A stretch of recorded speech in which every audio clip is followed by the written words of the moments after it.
Salve, salve, Aviceners! Eu sou o professor Cláudio, professor de História e Sociologia, e hoje eu estou aqui com o professor Osmar, também professor de História e Sociologia, do Avicena Pira e do Avicena Leme, e nós vamos fazer um comentário sobre a situação em Taiwan. No último dia 2 de agosto, a presidente da Câmara e terceira na linha sucessória do executivo do governo dos Estados Unidos, Nancy Pelosi, fez uma viagem para a ilha de Taiwan. Após o anúncio da chegada da parlamentar americana em território asiático, a tensão política e diplomática se aflorou e o clima esquentou entre Estados Unidos e China. Depois de 25 anos, essa é a segunda vez em que uma chefe de parlamento americano frequenta a ilha. Em meio à aterrissagem, o Ministério das Relações Exteriores da China adotou uma postura bastante firme, afirmando que a China adotará seguramente medidas fortes em defesa de sua soberania e integridade nacional. A representante do Partido Democrata, Nancy Pelosi, de 82 anos, alimenta um histórico de tensões com o governo chinês, tendo essa participado em 1991 de um protesto na Praça da Paz Celestial contra o massacre realizado pelo governo chinês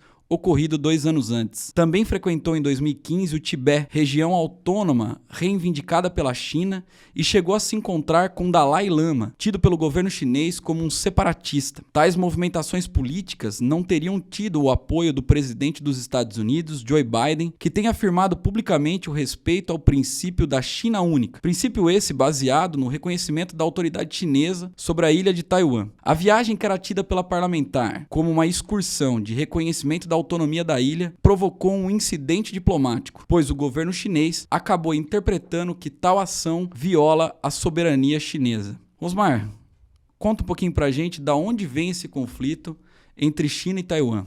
É uma história antiga e complicada, né, Claudinho? A treta começa lá em 1949. Nesse ano, a China viveu uma revolução comunista. Mas para entender isso, precisa voltar um pouquinho antes, né? A China foi durante séculos um império com estrutura absolutista e tal. Em 1912, teve uma revolução nacionalista que tornou a China uma república. Quem governava, quem liderou essa revolução nacionalista republicana e governou a China de 1912 até 1949 foi um partido político chamado Kuomintang. Nas décadas de 20 e 30, começa a ganhar força o movimento comunista na China.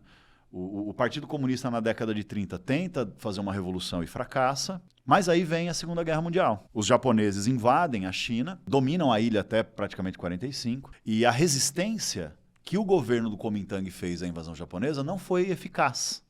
Não conseguiu fazer frente ao poderio militar japonês. Quem realmente fez uma resistência cotidiana de pequenos grupos de guerrilha que incomodavam a presença japonesa foi o Partido Comunista, que nesse processo, liderados por um cara chamado Mao Tse-tung, foi ganhando apoio popular, sendo vistos como heróis nacionais na defesa da pátria contra o invasor japonês. E construindo essa dinâmica, né, esse relacionamento cada vez mais próximo com as populações camponesas. De modo que, em 45, quando a Segunda Guerra acaba, o governo do Kuomintang tem que enfrentar uma nova guerra, que é uma guerra civil interna, que é a guerra revolucionária do Partido Comunista Chinês, com os seus inúmeros grupos de guerrilha espalhados por todo o país, especialmente nas zonas rurais, e a China era um país rural. E são 4 anos, então, de guerra civil, em que, no final, em 49, o Partido Comunista vence o governo nacionalista do Kuomintang e transforma a China no que ela é hoje, a República Popular da China, de orientação comunista, governado pelo Partido Único, que é o Partido Comunista Chinês. O governo do Kuomintang, liderado por um cara chamado Chiang Kai-shek, e mais ou menos uns 2 milhões de chineses da burocracia do Kuomintang, do governo chinês, da elite chinesa, fogem dessa revolução comunista em 49 e vão se refugiar na ilha de Taiwan. Fogem com medo de perder as propriedades. As propriedades perderam, né? Uhum. Na real. Fogem por quê? Porque eles acreditam que, se refugiando em Taiwan, eles vão conseguir reorganizar suas forças militares e com apoio internacional. Porque nós temos que lembrar que é o contexto da Guerra Fria, a disputa entre Estados Unidos e União Soviética pela hegemonia mundial. Então, o Kuomintang acreditava que, em Taiwan, reorganizaria suas forças militares, reorganizaria sua base social, com apoio internacional conseguiria invadir a China novamente e derrubar o Partido Comunista e o Mao Tse-tung e retomar o que eles chamam de República da China, que seria a China nacionalista do Kuomintang. Então, durante muito tempo, e até hoje, Os chineses da China continental consideram que a China é a República Popular da China. E por muito tempo, os chineses de Taiwan consideravam que a China é a China nacionalista, a República da China, que voltaria a unificar a China como uma única China capitalista. Então a treta começa aí. E onde que os Estados Unidos entram nessa história? Pois é. Inicialmente, o que os Estados Unidos fizeram, e na verdade todo mundo capitalista, eles adotaram uma postura de não reconhecer o governo comunista da República Popular da China e considerar a verdadeira China a China nacionalista, Taiwan.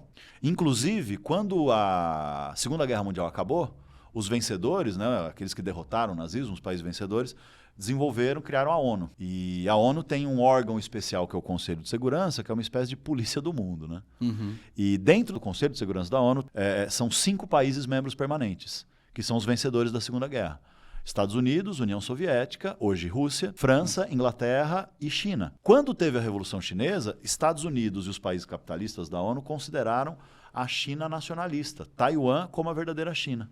Então, era o governo de Taiwan que tinha lugar no Conselho de Segurança da ONU, era a China nacionalista Taiwan que tinha cadeira na Assembleia Geral das Nações Unidas, e o governo da China comunista não era simplesmente reconhecido internacionalmente, a não ser pelos países do bloco socialista. Ali, por volta de 1960, o governo da China treta com o governo da União Soviética, porque a União Soviética estava querendo fazer intervenção demais dentro dos assuntos internos do governo comunista chinês. Então tem uma certa ruptura entre China e Rússia, e aí os Estados Unidos começam a se aproximar da China. Então, em 1971, a ONU reconhece o governo da República Popular da China, a China comunista, como o verdadeiro governo da China, e Taiwan passa a ser visto como um governo ilegal, como uma província rebelde da China, né, com um governo que não é reconhecido internacionalmente. Em 79, os Estados Unidos também reconhecem a política do governo chinês, que é o governo da China única. Só existe um Estado chinês e só existe um governo chinês, que é o governo da República Popular da China, é o Estado da China comunista. Taiwan é uma província rebelde, mas é óbvio que os Estados Unidos não vai dar o braço a torcer para o comunismo ali da China em plena Guerra Fria. Apesar de ser um aliado estratégico, porque a China tinha rompido com a União Soviética, a China ainda era comunista. Então, o que os Estados Unidos fazem? Reconhecem a China comunista, consideram só existe uma China e Taiwan é uma província rebelde, mas lá no Congresso dos Estados Unidos eles aprovam uma lei, e essa lei diz o seguinte, que os Estados Unidos têm o dever, por uma lei interna, de defender a autonomia de Taiwan, inclusive militarmente, se for o caso. Então, os Estados Unidos têm, desde essa época, uma postura ambígua em relação a Taiwan e a China. Oficialmente, reconhece a China comunista, a República Popular da China, como única China. Mas tem também um compromisso de defender a autonomia de Taiwan. O que interessa, no fundo, para os Estados Unidos é, quanto mais tempo essa treta durar, essa divisão durar, essa questão ficar sem solução, melhor para os interesses econômicos e geopolíticos dos Estados Unidos na região. E você acha que Taiwan tem essa importância para os Estados Unidos por conta de estar numa região geoestratégica? É uma importância dupla, eu penso, né? É uma região geoestratégica, porque se você olha o mapa, infelizmente não temos recurso do mapa aqui agora, mas se olha o mapa, tem praticamente uma linha de ilhas no Pacífico que dão uma espécie de base de apoio para os interesses econômicos, políticos e militares dos Estados Unidos na região, contra a Rússia e contra a China especialmente, que é o Japão, Taiwan e as Filipinas. Então, se Taiwan efetivamente é incorporada pela China e perde essa situação atual, que é uma situação ambígua e contraditória, e o governo chinês passa a exercer controle político sobre Taiwan efetivamente, os Estados Unidos têm essa linha de ilhas estratégicas rompida no meio. Aquela região é uma região importantíssimo, corredor comercial, o Estreito de Taiwan, o pedacinho de mar ali que separa a China e Taiwan é passagem de comércio japonês, de comércio da Índia, né, de uma região da Ásia para o extremo leste asiático. Então, os interesses geoestratégicos ali são muito pulsantes. E o que os taiwaneses pensam sobre tudo isso? Pois é, o povo da China e o povo de Taiwan se consideravam chineses. O governo da China comunista considerava que um dia ia reincorporar Taiwan para reunificar a China, e o governo de Taiwan considerava a mesma coisa ao contrário, que um dia o Kuomintang ia retomar, expulsar os comunistas do poder e retomar o controle da China toda para reunificar a China como a China nacionalista capitalista. A partir da década de 90, E assim, o Kuomintang era uma ditadura lá em Taiwan, por décadas.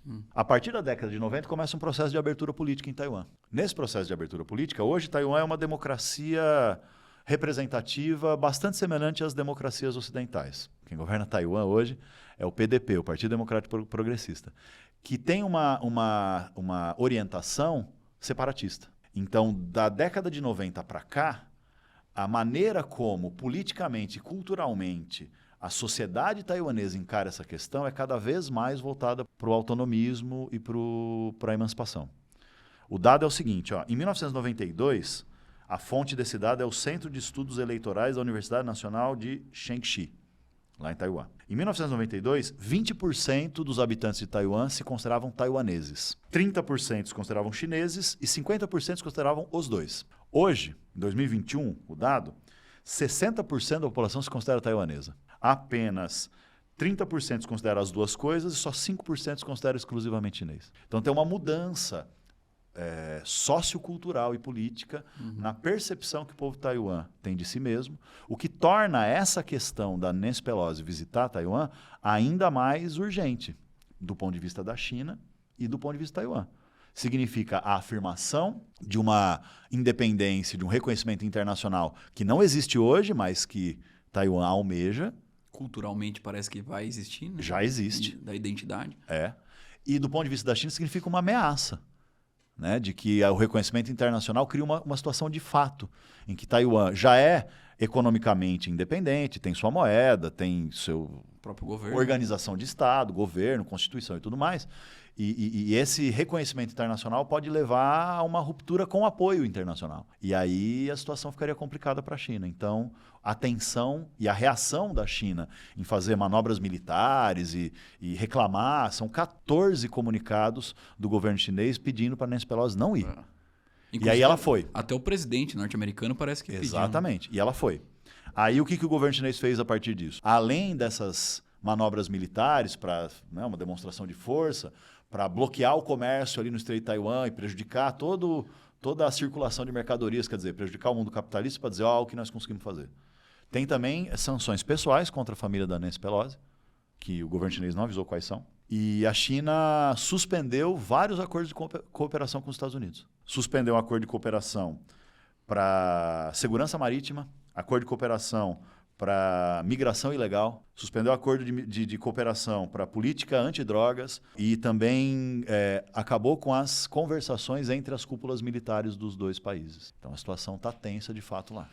Tensa. E o futuro a gente vai esperar. Espero que vocês tenham gostado. Obrigado, Osmar, pela participação. Espero que todos os Aviceners tenham gostado. É um prazer. Um forte abraço. Até mais. Tchau, tchau, gente.